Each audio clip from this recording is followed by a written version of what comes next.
AM First Alert weather forecast. Well, the weekend will be wrapping up much like how it started, dry and mild. Temperatures going to be back into the 50s tomorrow, but hopefully you enjoy that because going into this week, we are tracking a gradual cooling trend and even a change in the forecast as we do near Turkey Day. In the days previous, we were thinking highs were only going to be into the upper 20s and around 30s, but for those of you that aren't really a fan of that very cold weather, I'm happy to tell you that forecast guidance has actually delayed the arrival of that cold Canadian air mass by just a day or two. So therefore Wednesday and especially on Turkey Day, we're tracking temperatures into the 30s and even for some of us near that 40-degree mark. For tonight, we are under a clear sky. We have light to calm winds and some pretty dry dew points. So all the ingredients are there for us to cool down rather quickly, and that's exactly the case here. A lot of us into the 30s, but further to the north, we're into the 20s, even 24 degrees right now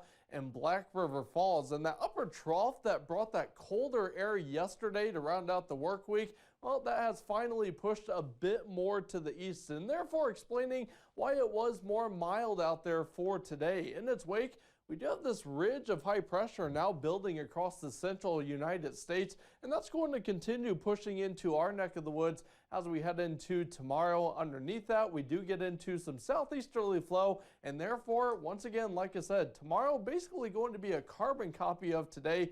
We are looking at plenty of sunshine and highs for a lot of us into the low and mid 50s.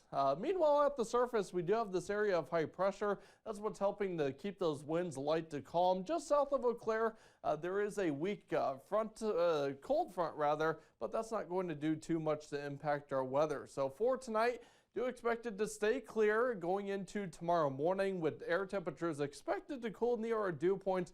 There could be some patchy fog, so just watch out for that. Our low temperature going to drop to around 25 degrees. For tomorrow, looking at lots of sunshine. However, by the mid to late afternoon hours, we do start to see some high clouds working in from the southwest, and that cloud cover does start to increase further into tomorrow night. And as a matter of fact, going into Monday, we are looking at overcast skies throughout the day. It is going to stay dry as we will have high pressure still to the northeast. So that's going to keep any precipitation well to the southwest. And even into Monday night, I'm not going to rule out a stray shower or sprinkle, but it looks dry overall, and we are going to have the clouds around as well. So for tomorrow, we do make it up to a high temperature of 53, right where we were today. 45 overcast skies on Monday. We're at 44 degrees on Tuesday. There's that change. Instead of the upper 20s Wednesday, we're at 39 degrees. And for your Thanksgiving, high temperatures into the mid 30s. That's a look at your forecast. We'll send it back to you, Melanie.